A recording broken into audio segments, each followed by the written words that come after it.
உழவே உலகு நிகழ்ச்சியில நாம இன்னைக்கு பார்க்க போறது மதிப்பு கூட்டுங்கிற பகுதி. பாரம்பரிய உணவு முறையெல்லாம் மாறி போனதால நாம இன்னைக்கு வெளிநாட்டு உணவுகளை தான் சாப்பிட்டு வர்றோம். அதனால நோய் நொடியில சிக்கி அவதிப்படுறோம். திரும்பவும் பாரம்பரிய உணவுகள் கிடைக்காதான்னு ஏங்குறவங்களுக்கு வாழைப்பு வடை, கேழ்வரகு அடை, சாரணக்கீரை சூப் மட்டுமில்லாம இன்னும் வேறு சில உணவுகளையும் தயாரிச்சு வித்துட்டு வர்றாரு கமலுங்கிற இளைஞர். கடைக்கும் பழைய கடைன்னு பேர் வச்சிருக்கார். மாத்தி யோசிச்சிருக்கார் கமல் அவர்கள். உணவு மட்டுமில்ல, அதை கொடுக்கறதுக்காக வச்சிருக்கிற பொருட்களும் பாரம்பரியத்தை நினைவூட்டுது. வாங்க கமல் சொல்றத பாப்போம்.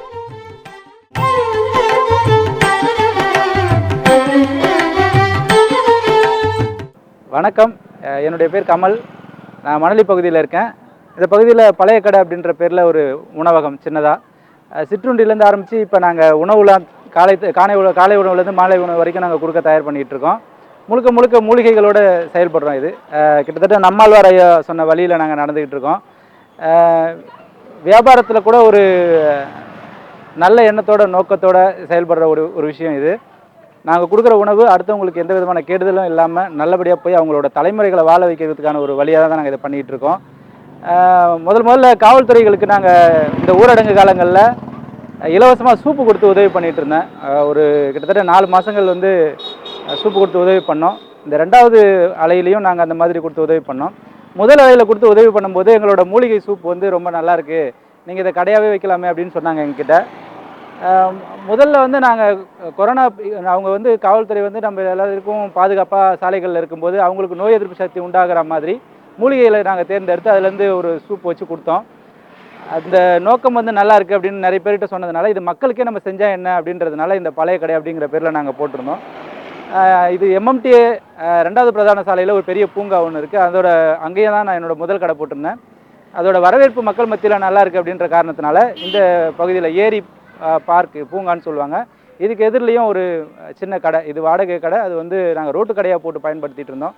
நல்ல வரவேற்பு இருக்கிறதுனால நாங்கள் வாடகைக்கே ஒரு கடை எடுத்து இந்த மாதிரி நல்ல பாரம்பரியமான உணவுகளை நம்ம கொடுக்கலாமே அப்படின்ற ஒரு எண்ணத்தோட இங்கே உள்ள மக்கள்கிட்ட நாங்கள் இதை கொடுத்துக்கிட்டு இருக்கோம்.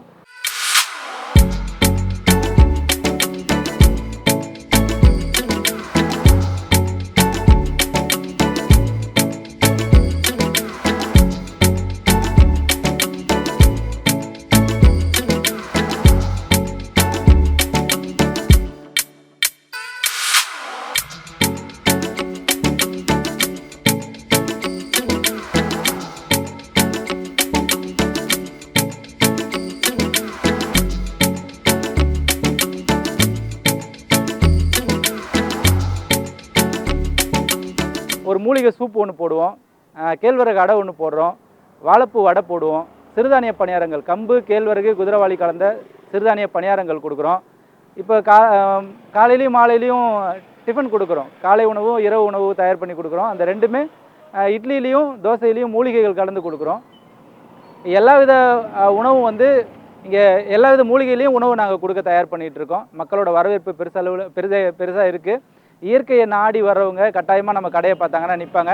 ஏன்னா முழுக்க இந்த கடையில் ஒரு 80% பொருள் நானே என்னோடய கைப்பட செஞ்சது தான். எதுவுமே வெளியிலேருந்து நான் வாங்கலை. இங்கே இருக்க இருக்கையாகட்டும், மேஜையாகட்டும், எதுவாக இருந்தாலும் என்னோடய வீட்டில் தயாரித்த சுரக்காய் ஓட்டில் தான் நான் நிறைய பாத்திரங்கள் பயன்படுத்தி வச்சுருக்கேன். இந்த மாதிரி செப்பு தண்ணியில் தான் நாங்கள் தண்ணி குடிக்கிறதுக்கு முயற்சி பண்ணுறோம். இந்த மாதிரி தேங்காய் சிரட்டையில் செஞ்ச தண்ணீர் குவளைகளும், பெப்பர், இந்த மாதிரி மிளகு தூள் கொட்டுறதுக்கான பெப்பர் டப்பா சொல்கிறாங்க இல்லையா, இது கூட நாங்கள் எங்களால் முடிஞ்ச என்னென்ன பண்ண முடியுமோ அதெல்லாம். இங்கே சூப்பு கொதிச்சிக்கிட்டு இருக்குது, அது கொடுக்கக்கூடிய அந்த தேநீர் குவளை மாதிரியான குவளையில் தான் நாங்கள் அந்த சூப்பு கொடுக்குறோம். அதுக்குண்டான ஒரு கரண்டி, மண்பானையில் சூப்பு செய்வோம். இது மாதிரி ராக்கெட் அடுப்பு ஒன்று எங்ககிட்ட இருக்குது, நானே தயார் பண்ணது தான். அது யாரும் செஞ்சுருப்பாங்களா என்னன்னு தெரியல. நான் 2 அடுப்பாக பண்ணியிருப்பேன். நீங்கள் ராக்கெட் அடுப்புன்னா ஒன்று பார்த்துருப்பீங்க, நான் 2 அடுப்பாக பண்ணியிருக்கேன். ஒரு இதில் நாங்கள் இட்லி வேக வச்சுப்போம், ஒரு இதில் சூப் வச்சு தயார் பண்ணி கொடுப்போம். முன்னாடியே நாங்கள் நிறைய பள்ளிக்கூடங்களில் போய் நான் பேசியிருக்கேன், இந்த மாதிரி நம்ம பாரம்பரிய உணவுகளை சாப்பிடுங்க அப்படின்னு சொல்லிட்டு. இப்போ அதை நாங்கள் சொல்லி முடிச்சதுக்கப்புறம் இப்போ நாங்கள் அதை உணவாகவே கொடுக்குறோம். யாரெல்லாம் கேட்கலையோ அவங்களாம் எங்கள் உணவு சாப்பிட்டோம் அப்படின்னு சொல்கிறோம். போதுமான மக்களுக்கு வீட்டில் செய்கிறதுக்கு இப்போ வேகமான காலகட்டத்தில் நகர்ந்துக்கிட்டு இருக்காங்க மக்கள். அதனால் எல்லாருக்கும் அவங்களுக்கு தேவையான உணவுகளை செஞ்சு சாப்பிட முடியுமா என்னன்னு தெரியாது. இப்போ நடக்கிற காலகட்டங்களில் மூலிகைகள் எதுன்னு கூட தெரியாது. நான் எடுக்கிற மூலிகைகள் இந்த கடை வாசலில் கிடக்கும், என் பார்க்குக்கு எதிரில் உள்ள கரையோரத்தில் கிடக்கும். எல்லா மூலிகைகளுமே நம்மக்கிட்ட இருக்கிற மூலிகைகளை வச்சு தான் நான் பயன்படுத்துகிறேன். கிட்டத்தட்ட ஒரு 30 மூலிகைகள் இதில் எழுதியிருப்பேன். அந்த 30 மூலிகைகளில் காலநிலைக்கு ஏற்ற மாதிரி அன்றைக்கி குளிர்காலம் இருந்ததுன்னா சூடான எந்த கீரைகள்லாம் சூடாக இருக்கோ அதை பயன்படுத்துவோம். வெப்ப காலங்களில் குளிர்ச்சியான இந்த மாதிரி கீரைகளை மாற்றி நாங்கள் பயன்படுத்துகிறோம். மொடவாட்டுக்கால் கிழங்கு சூப் வந்து எப்போ கிடைக்குதோ அப்போ நாங்கள் பயன்படுத்துகிறோம். இந்த மாதிரி மூலிகைகளே தெரியாதவங்களாம் நிறைய பேர் வந்து கேட்டுட்டு இதை பயன்படுத்துறதுக்கு வந்து ஆர்வம் காட்டிட்டு போகிறாங்க. ரெண்டாவது இங்கே இருக்கிற பொருட்களையும் ஆர்வமாக பார்க்குறாங்க. இது நல்லாயிருக்கு, இது நாங்கள் பார்க்கல, நல்லாயிருக்கு நாங்கள் அப்படின்னு சொல்லிட்டு வந்து சாப்பிட்றாங்க. நிறைய விஷயங்களை தேடி வந்து இங்கே கிடைக்காத ஒரு பொருளை நாங்கள் இங்கே கொடுக்குறோம். அதனால் இதை பார்த்த உடனே இந்த மாதிரி ஒரு இயற்கை சார்ந்த கடைகள் இருக்குது அப்படின்னு நிறைய ஆர்வம் காட்டுறாங்க. இது மாதிரி நீங்களும் வச்சிங்கன்னா கட்டாயம் வந்து அடுத்த தலைமுறைக்கான ஒரு பெரிய நல்ல விஷயங்களை நீங்கள் கொண்டு போகலாம். ஏன்னா இப்போ உணவு மூலியமாக தான் நிறைய விஷயங்கள் நம்மளுக்கு கெடுதலாக அமைஞ்சிக்கிட்டு இருக்குது. நம்ம வாழ்வாதாரம், நம்மளுடைய ஆயுசு நாட்கள் கிட்டத்தட்ட இப்போ 80 வயசில் சாகிற மனுஷன்லாம் 30, 43, 50லாம் சீக்கிரமாக இறந்துறதுக்கு காரணம் நம்ம உணவு முறைகள் தான். அந்த உணவு முறைகளை நல்லதாக கொடுங்க. நிறைய விஷயங்கள் சொல்கிறோம், இதெல்லாம் சாப்பிடாதீங்க, இதெல்லாம் சாப்பிடக்கூடாதுன்னு எவ்வளோ காணொலிகள் சொல்கிறாங்க. அருவம் அப்படிங்கிற படத்தில் எவ்வளோ சொல்கிறாங்க, வேலைக்காரன்ற படத்தில் எவ்வளோ சொல்கிறாங்க. இதெல்லாம் மக்கள் கேட்டுட்டு தான் அடுத்த விஷயங்களை நாடி போயிட்டுருக்காங்க. அதே தான் மறுபடியும் தொடர்ந்து செய்கிறாங்க. நம்ம எல்லோரும் ஏன் இப்படி அடிமையாயிட்டோம் அப்படின்றது தெரியல. ஆனாலும் இந்த மாதிரி ஒரு சில விஷயங்களால் எங்களுக்கு ஒரு படி ஏறி ஒரு சில மக்களை நாங்கள் காப்பாற்ற முடியுதுன்னு நினைக்கும் போது இந்த மாதிரி சில வேலைகள் செய்யறது எங்களுக்கு ஆர்வமாக தான் இருக்குது.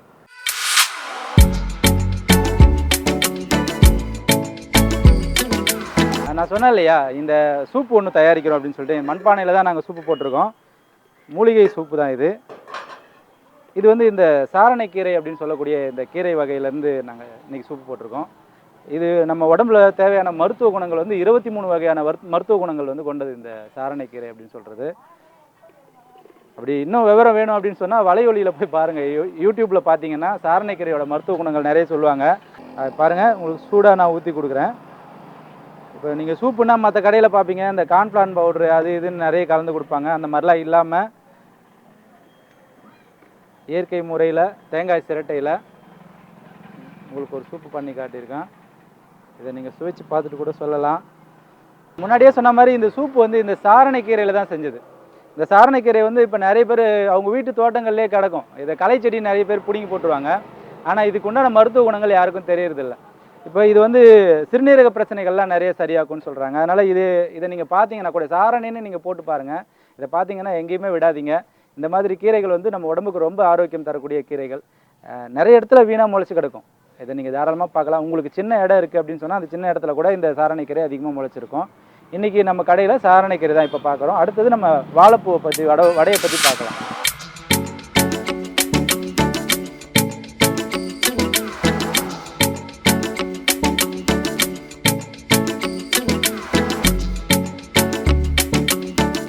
இப்போ நான் சொன்னேன் இல்லையா வாழைப்பூ வடை, இதான் இப்போ வாழைப்பூ வடை தயாராகிட்டு இருக்கு. கிட்டத்தட்ட இப்போ எடுக்கிற சூழ்நிலையில் இருக்குது.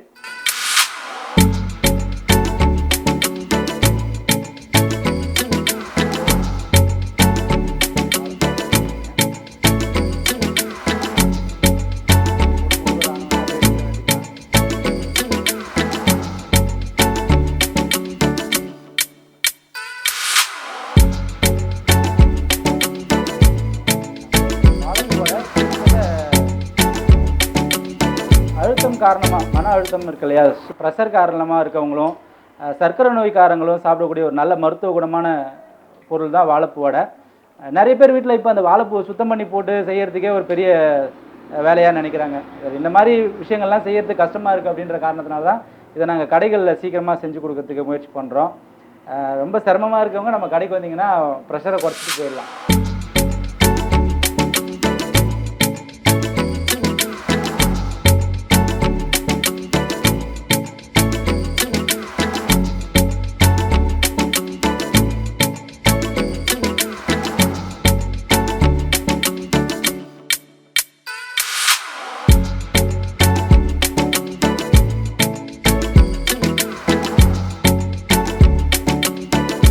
முன்னாடியே சொன்ன மாதிரி இந்த வாழைப்பூவில் வந்து துவர்ப்பு தன்மை அதிகமாக இருக்குது. நிறைய பேர் ஜூஸ் போட்டுலாம் சாப்பிடுவாங்க. அதனால் சர்க்கரை நோய்க்கு ரொம்ப நல்லது. இந்த வாழைப்பூ வடை வந்து நீங்கள் சாப்பிட்டீங்கன்னா சர்க்கரை நோய்க்கு நல்லது.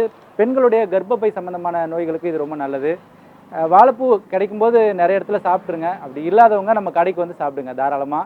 ஏன்னா இதில் இருக்க மருத்துவ குணங்கள் நம்ம நிறைய பேருக்கு தெரியாதுன்னு நினைக்கிறேன். நான் அதனால் நிறைய பேர் இதை செய்யறதுக்கு பால் மாறுவாங்க. நம்ம கடையில் அது ஈஸியாக கிடைக்கும். அதனால் தாராளமாக வந்து சாப்பிடுங்க. மருத்துவம் அதிகமாக இருக்கிறதுனால இந்த வடையை நம்ம இங்கே தொடர்ந்து போடுவோம். இங்கேயும் நல்ல வரவேற்பு இருக்குது இந்த வாழைப்பூ வடைக்கு.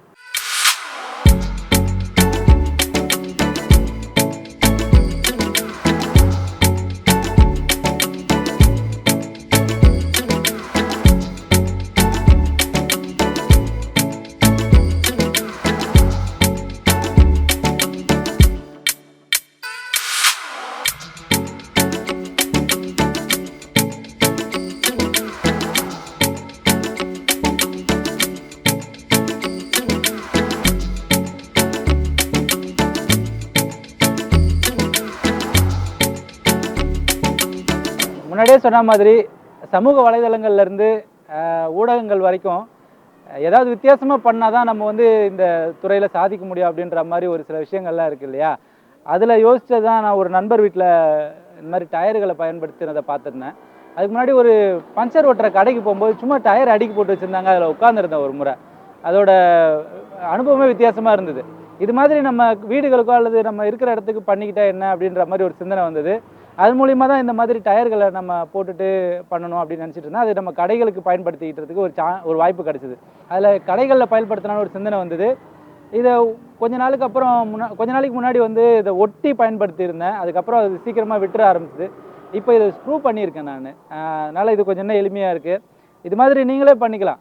உங்கள் அருகாமையில் இருக்க ஏதாவது ஒரு மெக்கானிக் கடைகளில் போயிட்டு நீங்கள் இது மாதிரி வீணாக போனது எல்லாமே நீங்கள் வீணாக போனதை வச்சு பயன்படுத்தி ஈஸியாக உங்கள் வீட்டுக்கு தேவையான பொருளை நீங்களே தயார் பண்ணிக்கலாம்.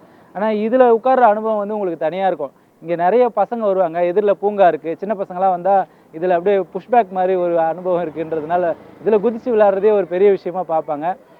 நாங்கள் காசு கொடுத்து வாங்கலை அல்லது விலை உயர்ந்த பொருட்களை செய்யலை.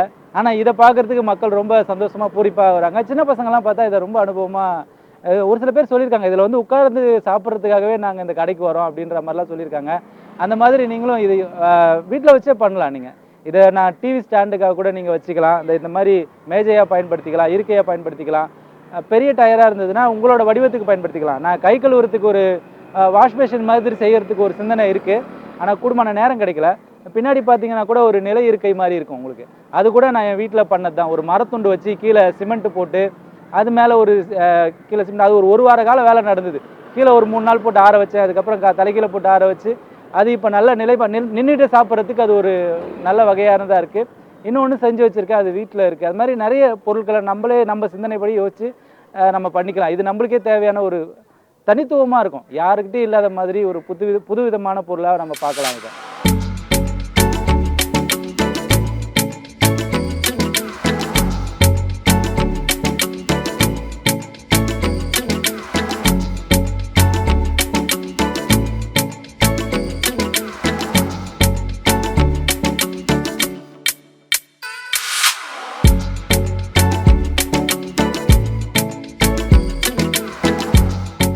பார்த்துட்டு இருக்கிறது தான் ராக்கெட் அடுப்பு. இதை நிறைய வலையொலி இருக்கு இல்லையா, யூடியூப் சேனல்லாம் நீங்கள் பார்த்துருக்கலாம். அதெல்லாம் பார்க்கும்போது ஒரே ஒரு அடுப்பு வச்சு ராக்கெட் அடுப்பு பயன்படுத்தியிருப்பாங்க. இதை நான் என்னோடய கடைக்கு ராக்கெட் அடுப்பு வச்சுருக்கலாம், எப்படியாவது நம்ம செஞ்சு வைக்கணும் அப்படின்னு சொல்லிட்டு ஏற்கனவே ஒன்று பண்ணேன். அது எனக்கு சரியான முறையில் பயன்படுத்த முடியல. ஒன்று இருக்கிறதுனால நிறைய பிரச்சனை இருந்தது. இப்போ 2 அடுப்பாக இதை நான் பயன்படுத்தியிருக்கேன். இது மாதிரி யாரும் பண்ணியிருக்காங்களான்னு தெரில. இடையில இதில் கொட்டாங்குச்சிலாம் போடுற மாதிரி நிறைய விஷயங்கள்லாம் நான் பார்த்து பண்ணியிருக்கேன். இது நம்ம விறகுல எரிக்கிறதுனால நிறைய மூலிகைத்துவம் இருக்கிற நம்ம பொருட்கள்லாம் அப்படியே அதோட தன்மை மாறாமல் இருக்கும். நம்ம உணவுப் பொருட்களை விறகு மூலிமா செய்கிறதுல இருக்க சுவை வேறு, எரிவாயு மூலிமா பயன்படுத்துகிற சுவை வேறு. அதனால் நீங்கள் முழுக்க மூலிகையாக இருக்கிறதுனால சரி, மற்ற பொருளாக இருந்தாலும் சரி, விறகு அடுப்பில் சமைக்கிறது வந்து தனித்துவம் கிடைக்கும். அதில் இருக்க சுவையும் ஆரோக்கியமும் மாறாமல் நம்ம அப்படியே சாப்பிட்லாம். இப்போ பாருங்கள், இதை நீங்கள் உள்ளே வந்து பார்க்கலாம். இப்போ பாருங்கள், அடுப்பு எரிஞ்சிட்ருக்கு. சின்ன சின்ன விறகுகள்லாம் வச்சு முதல்ல நீங்கள் பற்ற வைக்கிறதுக்கு கொஞ்சம் சிரமமாக இருந்தாலும் பற்ற வச்சதுக்கப்புறம் உங்களுக்கு கிட்டத்தட்ட ஒரு 6-7 மணி நேரத்துக்கு இதோட வெப்பம் நம்மளுக்கு கிடச்சிக்கிட்டே இருக்கும். இந்த மாதிரி விறகுகளை போட்டு நீங்கள் பயன்படுத்தி முதல்ல எரிய வச்சதுக்கப்புறம் இந்த மாதிரி சின்ன துளை வழியாக அது எரிஞ்சிகிட்டு இருக்கும்போது 2-3 கொட்டாங்குச்சி துண்டு எடுத்து போட்டுருங்க. இதெல்லாம் மற்ற அடுப்புகளில் இது இருக்குமா என்னன்னு தெரில. ஆனால் நான் இது எனக்கு தேவையான முறையில் வடிவமைச்சிருக்கேன். இதுக்கு பின்னாடி ஒரு சின்ன தடுப்பு ஒன்று வச்சுருக்கேன். இப்போ கொட்டாங்குச்சி இருக்கிறதுனால அது என்னால் அந்த தடுப்பை கடக்க முடியல. ஏதாவது ஒரு பக்கம் எரியறதுக்கு உண்டான சூழ்நிலையை அதுலேருந்து பண்ணலாம். பின்னாடியே ஒரு தடுப்பு இருக்குது. இப்போ இதை நம்ம மூடிட்டோம்னா இன்னும் இதோட தழல் வந்து வேகமாக நம்மளுக்கு கிடைக்கும். கொட்டாங்குச்சி எரியும் போது இடையில இந்த கொட்டாங்குச்சி இருக்கிறதுனால வெப்பம் சீக்கிரமாக நம்ம பொருளுக்கு உடனே வந்து சேர்ந்துடும். இப்போ நீங்கள் கீழே பார்த்தீங்க இல்லையா, மேலே பாருங்கள். இப்போ இதோட தழல் பிடிக்க ஆரம்பிச்சிருச்சுன்னு சொன்னால் இதுக்கப்புறம் வரக்கூடிய வேகம் வந்து அதிகமாக இருக்கும். இப்போ பாருங்கள், திறந்த உடனே மூடின உடனே அதோட வேகம் நல்லாயிருக்கும். அதிக அளவில் கறி பிடிக்காது. நம்ம சரியான முறையில் பயன்படுத்தணும்னா இது கீழே வர சாம்பல்லாம் நீங்கள் பயன்படுத்திக்கலாம். ரொம்ப சுத்தமான சாம்பல் நம்மளுக்கு கிடைக்கும், மண்ணுக்குன்னு எதுவும் படாத அளவுக்கு. இப்போல்லாம் கடைகள்லேயே பேக்கெட் போட்டு 10 ரூபா சாம்பல் போட்டு விற்கிறாங்க. நம்ம அவசரத்துக்கு கிடைக்காத சாம்பல் வந்து இது மாதிரி மூலிமா நம்ம எடுத்துக்கலாம். அதோட வேகம் பாருங்கள், ராக்கெட்டோட அந்த இணைப்பில் இருக்க மாதிரி காட்டுவாங்க. அதை இரவு பொழுதாக இருந்தால் இன்னும் நல்லா நம்மளுக்கு தெரியும்.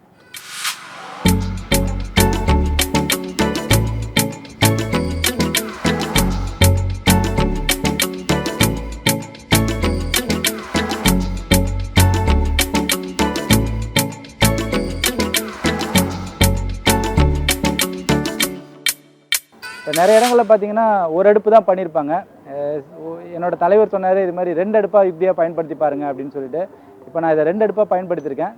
இதோட செய்முறை விளக்கம் வேணுன்னா கூட என்னை தொடர்பு கொள்ளலாம். கண்டிப்பாக இதை நான் உங்களுக்கு செய்கிறதுக்கும் அல்லது யோசனை சொல்கிறதுக்கும் நான் இதை கண்டிப்பாக உங்களுக்கு பண்ணி கொடுப்பேன். இதை நீங்கள் பார்த்தீங்கன்னா 2ஆக பண்ணலாம், அது 3ஆக பண்ணுறதுக்கு உங்களோட திறமை. ஏன்னா இதுக்கு என்ன வேலைகள் இருக்குது அப்படின்னு சொன்னால் இதை கட்டாயமாக நீங்கள் நிறைய அடுப்பாக பயன்படுத்திக்கலாம். அதை ஒரு அடுப்பு எரிய வைக்கும்போது கொஞ்சம் சிரமங்கள் இருக்கும். ஆனால் 3 பொருள் வைக்கிற மாதிரி இருக்குன்னா நீங்கள் கட்டாயமாக 3 அடுப்பு கூட தயார் பண்ணிக்கலாம்.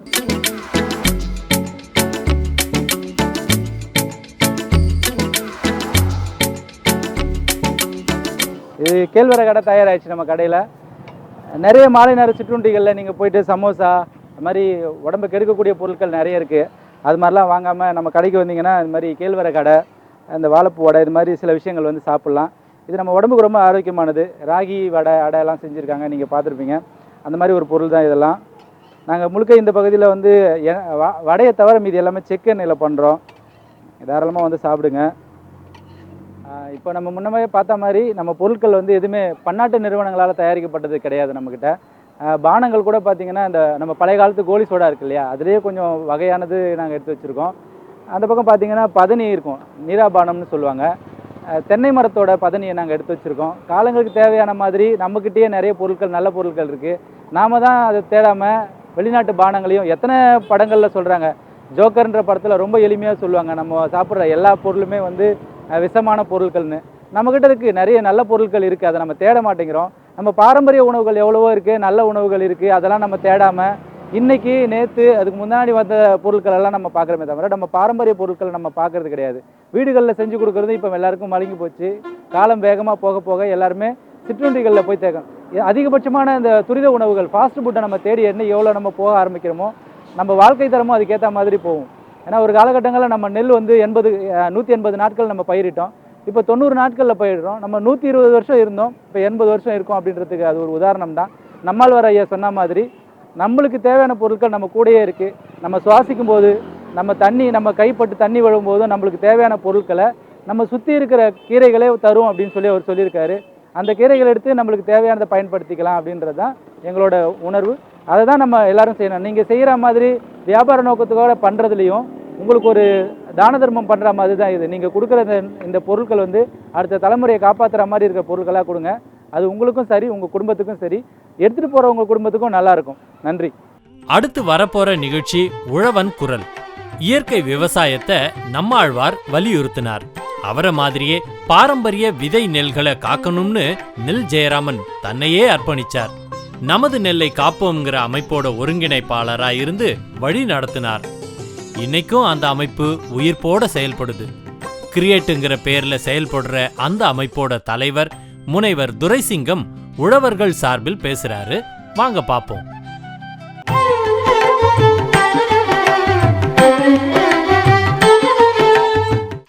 வணக்கம். தலைவர் கிரியேட் நமது நெல்லை காப்போம் பேராசிரியர் முனைவர் வி துரைசிங்கம். கடந்த 15 ஆண்டுகளில் பல்வேறு அறிஞர்கள், ஐயா நம்மாழ்வார், ஐயா ரங்கநாதன், ஐயா இஸ்மாயில், ஐயா சோலையப்பன், ஐயா நெல் ஜெயராமன் இவர்களுடைய அரிய முயற்சியினால் பல ஆண்டுகளுக்கு முன்பே அவர்கள் செய்த மிகப்பெரிய அளப்பரிய பணிகளால் இன்று தமிழகத்தில் இயற்கை விவசாயம், பாரம்பரிய நெல்லை பயிரிடுதல் ஆகியவை மிக சிறப்பாக விவசாயிகளிடையும் மக்களிடையும் ஒரு விழிப்புணர்வை ஏற்படுத்தி இருக்கிறது. இந்த விழிப்புணர்வு பல்வேறு பகுதிகளில் வெவ்வேறு இடங்களில் பல இயற்கை வேளாண் அங்காடிகள், அமைப்புகள் எல்லாமே மிக சிறப்பாக நடத்தி கொண்டிருக்கின்றன.